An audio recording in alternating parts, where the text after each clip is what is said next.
오늘은 시편 4편 말씀 함께 나누며 하나님 주신 은혜를 깨닫길 원합니다. 시편 3편에서 우리는 압살롬의 반역이라는 너무나 큰 위기, 자기 아들의 그 반역 속에서 그렇게 예루살렘을 쫓겨 나가야 했던 다윗이 하나님을 향해 구원은 여호와께 있다라는 그러한 고백을 하는 모습을 보았습니다. 오늘 시편 4편에서도 다윗의 시라고 표제어에 그렇게 명시되어 있고 그러한 흐름과 자연스럽게 또 이어진다라고 볼 수 있습니다. 시편 3편에서 다윗은 내가 누워 자고 깨었으니라고 고백했다면 이제 시편 4편에서 마침내 내가 평안히 눕고 자기도 하리니라는 고백을 이어갑니다. 그러므로 시편 4편은 불안한 하루를 마친 성도의 안식이 과연 누구로부터 주어지는가 하는 것을 말씀해 주고 있습니다. 염려가 많고 마음이 시끄럽고 억울함이 남아있고 미래에 대한 불안함들이 있으면 사람은 누구나 잠자리에 누워도 사실 마음이 제대로 쉼을 얻지 못합니다. 그런데 오늘 다윗의 고백을 보면 나는 평안히 눕고 자겠다라고 그렇게 말씀하고 있습니다. 왜냐하면 하나님이 나를 안전하게 지켜주시고 살게 하시기 때문입니다. 오늘 우리도 마찬가지입니다. 하루를 살면서 마음이 복잡하게 되는 그러한 일들이 너무나 많이 있습니다. 사람들과의 관계 때문에 긴장하기도 하고 주어진 일을 잘 감당하기 위해 그렇게 부담감을 안고 있기 때문이기도 하고 혹은 가정의 문제나 건강, 경제적인 압박들 여러 가지 이런 일들이 우리의 마음을 흔들곤 합니다. 그럴 때 오늘 시편 4편의 말씀은 우리의 참된 평안이 하나님의 은혜 안에서 우리에게 주어진다라고 하는 아주 중요한 진리를 우리에게 가르쳐주고 선언해 주는 말씀입니다.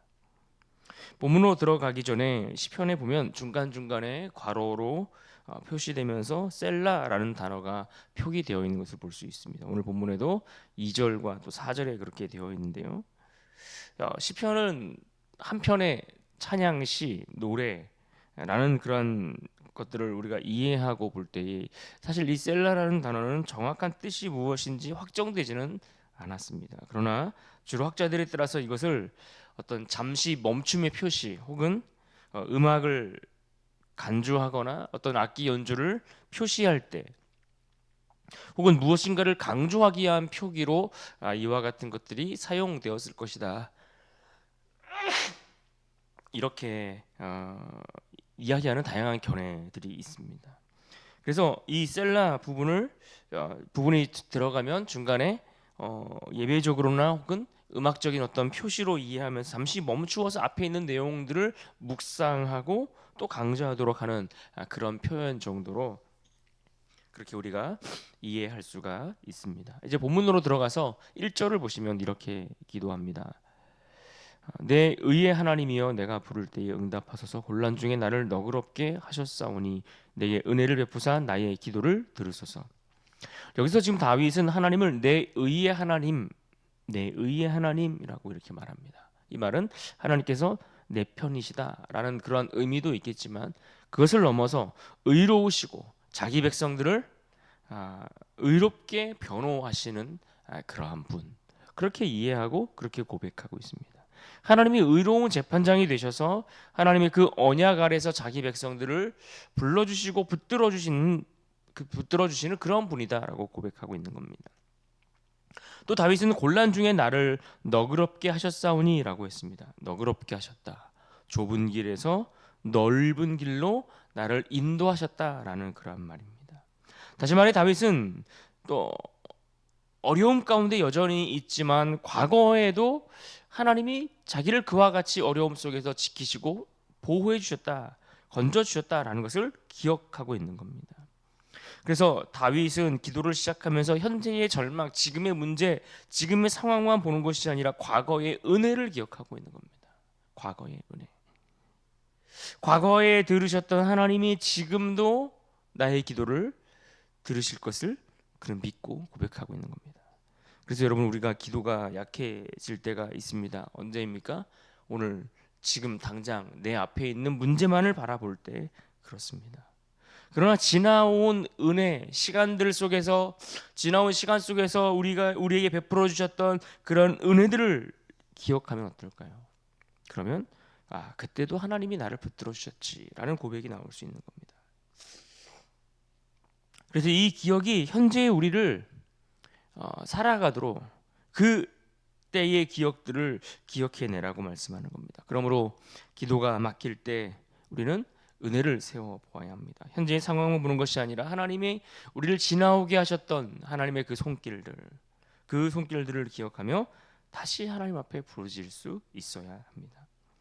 또 2절에서 다윗은 이제 사람들을 향해 이렇게 말합니다. 인생들아, 어느 때까지 나의 영광을 바꾸어 욕되게 하며 헛된 일을 좋아하고 거짓을 구하려는가.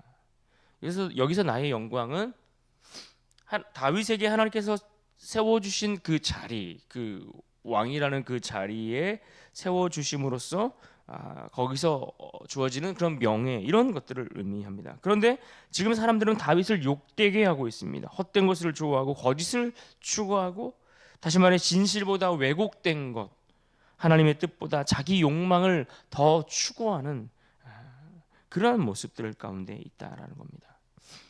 세상은 언제나 이런 식의 것들을 좋아합니다. 진실보다 소문을 더 좋아하고, 거룩을 추구하기보다 자극적인 건, 하나님의 뜻보다 당장의 유익, 이런 것들을 더 좋아하고 그런 것들을 쫓습니다. 그런데 다윗은 지금 그런 현실에 서 있다라는 것을 성경에서 말씀하고 있습니다. 그런데 이어지는 3절에 보시면 믿음의 전환이 일어납니다. 여호와께서 자기를 위하여 경건한 자를 택하신 줄 너희가 알지어다. 내가 그를 부를 때에 여호와께서 들으시리로다. 이 구절은 다윗의 중심이 어떠한가를 잘 보여줍니다. 사람들은 자기를 어떻게 평가하든 하나님이 나를 아신다, 이렇게 그는 고백하고 있는 겁니다. 경건한 자는 완벽해서가 아니라 하나님께 속한 자, 하나님을 경외하며 여전히 하나님의 언약 아래 서 있는 자가 진짜 경건한 자입니다. 그렇게 다윗은 하나님의 선택과 하나님의 구별하심을 그는 붙들고 있습니다. 우리도 마찬가지입니다. 사람들의 말 때문에 우리는 자주 흔들립니다. 오해나 비난과 비교, 냉소, 하루에도 수차례 이런 것들이 우리의 마음을 흔들고 우리의 마음을 어렵게 만듭니다. 사실보다, 문제보다, 사람의 평가보다. 그럼에도 불구하고 우리를 더 그런 것들이 우리를 괴롭힐 때에 하나님이 나를 아신다, 이것을 우리는 붙들 수 있어야 합니다. 하나님이 나를 자기 백성으로 구별하셨다라는 이 진리를 붙들어야 우리의 마음을 지킬 수 있는 겁니다. 성도는 그런 사람입니다. 사람의 말에 우리의 전부를 거는 것이 아니라, 사람의 칭찬을 기대하면 사람의 비난이 기대하면 그것이 사라질 때 나는 흔들릴 수밖에 없는 겁니다. 그렇다고 사람의 비난이 나를 끝내는가, 나를 넘어지게 하는가? 결코 그렇지 않은 겁니다. 중요한 것은 하나님이 들으신다라는 것. 내가 여호와를 부를 때 여호와께서 반드시 내 기도를 들으신다라는 것을 아는 것이 너무나 중요합니다. 이제 다윗은 또 이어서 이렇게 말합니다. 4절입니다. 너희는 떨며 범죄하지 말지어다. 자리에 누워 심중에 말하고 잠잠할지어다. 여기서 떨다라는 이 단어는 마음이 흔들리고 분노와 두려움까지 포함된 그런 의미입니다. 중요한 건 흔들리는 감정 그 자체보다 그 감정 속 감정으로 인해서 죄까지 이어지지 않도록 하는 것이 중요하다라는 겁니다. 분노할 수 있고 화가 날 수 있습니다. 그러나 감정, 어떤 그런 일들 때문에 억울할 수도 있지만, 두려울 수도 있지만, 그러한 감정으로 인해서 죄를 짓는 자리까지 나가면 안 된다라는 겁니다. 문제가 나에게 어떻게 찾아오든, 상황이 나를 어떻게 몰아가든, 사람이 나를 어떠한 사람으로 평가하든, 거기서 우리는 과연 어떻게 반응할 것인가가 중요한 겁니다. 감정이 앞서서 그 일로 인해 화가 나서, 분노해서, 억울해서 죄를 짓는 그런 자리까지 나가지 않도록 우리 중심을 잘 지켜가야 하는 겁니다. 그래서 다윗이 말합니다. 자리에 누워 심중에 말하고 잠잠할지어다. 밤이라는 시간은 인간의 감정이 커지는 시간입니다. 낮에는 버텼던 생각들이 밤이 되면 더 크게 밀려옵니다. 더 염려되고 억울한 말들이 다시 떠오르고 부풀려져서 막 미래에 대한 더 어두운 생각들이 수없이 마음속에 요동치곤 합니다. 그런데 그럴 때 성도는 잠잠하라는 체념하라. 체념하는 것이 아니라 하나님 앞에서 마음을 가라앉힐 수 있어야 한다는 겁니다. 5절에서도 이어서 말합니다. 의의 제사를 드리고 여호와를 의지할지어다. 결국 감정에 끌려가는 자가 되지 말고 예배의 자리로 돌아오라라고 말합니다. 흔들릴수록 더 예배해야 하고 마음이 복잡할수록 하나님 앞에 더 예배하며 하나님 의지하기를 힘써야 하는 겁니다. 하나님을 의지하지 않으면 결국 자기 감정이 나의 주인이 되고 맙니다. 이 말씀은 오늘 우리에게도 너무나 필요한 말씀입니다. 마음이 흔들릴 때 조급하게 반응할 것이 아니라 말을 쏟아내고 싶고 즉시 해결하고 싶고 자기 방식으로 뒤집고 싶지만 오늘 말씀을 기억해야 합니다. 잠잠하라. 하나님 앞에 서라. 하나님을 예배하는 자리로 돌아가라. 우리가 그냥 침묵하는 것은 무기력해서가 아니라 하나님 앞에서 내 마음을 자기 마음을 잘 다스릴 줄 아는 경건의 태도라는 것을 우리가 기억하면 좋겠습니다. 불안할수록 더 큰 세상으로 소리로 세상을 향해 반응하기보다 더 깊이 하나님 앞에 잠잠할 수 있는 그런 우리가 되면 좋겠습니다. 이제 6절을 보겠습니다. 여러 사람의 말이 우리에게 선을 보일 자 누구뇨 하오니 여호와여 주의 얼굴을 들어 우리에게 비추소서. 많은 사람들이 이런 질문을 합니다. 누가 우리에게 좋은 일을 줄 수 있는 자인가? 누가 우리의 형편을 풀어주고 누가 우리를 만족해 할 것인가? 오늘도 사람들은 똑같은 반응을 합니다. 사람들은 눈에 보이는 선을 찾고 싶습니다. 더 좋은 조건, 더 괜찮은 결과, 더 나은 형편. 그런데 다윗이 뭐라고 기도합니까? 더 좋은 것 그 자체보다 먼저 그는 하나님의 얼굴빛을 구한다라고 말합니다. 주의 얼굴을 들어 우리에게 비추소서. 이 표현은 지금 하나님의 은혜와 임재와 그분으로부터 말미암는 복을 구하는 기도입니다. 마치 민수기 6장에 아론이 이스라엘을 축복하며 기도했던 그 기도와 연결되는 표현이기도 합니다. 민수기 6장 25절 말씀, 여호와는 그의 얼굴을 내게 비추사 은혜 베푸시기를 원하며. 다윗이 말하는 겁니다. 하나님, 그 어떤 상황보다 먼저 주님의 빛을 얼굴빛이 필요합니다.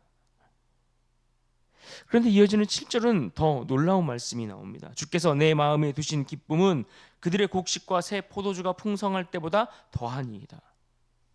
곡식과 포도주는 풍년과 풍요를 뜻합니다. 즉 사람들이 가장 좋아하는 가시적인 풍성함, 풍요라고 말할 수 있습니다. 그런데 다윗이 뭐라고 말합니까?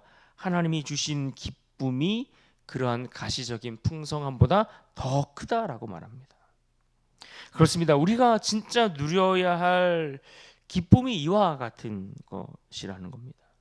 세상은 소유해서 기쁨을 얻습니다. 많이 가지면, 많이 쥐고 있으면. 그러나 믿음의 사람들은 하나님 안에서 오는 기쁨, 그 기쁨을 배울 수 있어야 합니다. 물론 우리의 형편이 좋아지고 문제가 해결되면 감사하고 그로 인해 생기는 기쁨들 너무나 귀한 일입니다. 그러나 그것이 기쁨의 뿌리가 되면 안 된다라는 말입니다. 형편이 좋을 때만 기뻐한다. 이건 문제가 있다는 겁니다. 형편이 나빠지면 금세 우리는 그 기쁨을 잃어버리게 될 겁니다. 그러나 하나님의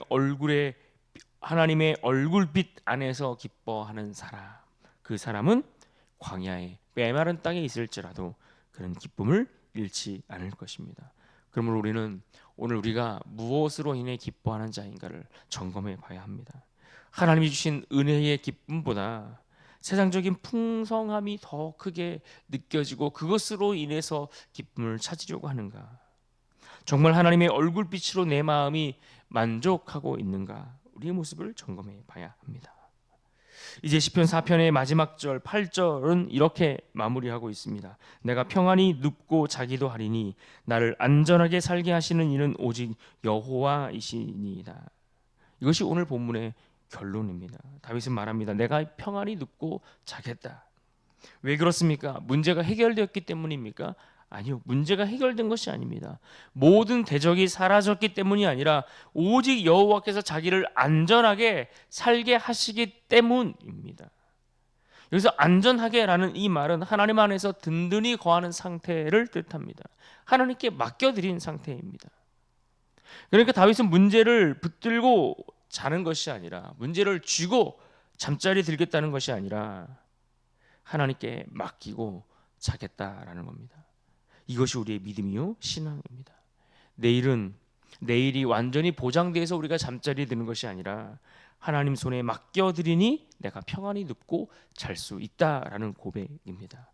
그러므로 오늘 우리가 붙들어야 될 말씀은 본문 8절 말씀인데요. 8절 우리 한 목소리로 같이 읽겠습니다. 시작. 내가 평안히 눕고 자기도 하리니 나를 안전히 살게 하시는 이는 오직 여호와이시니이다. 아멘.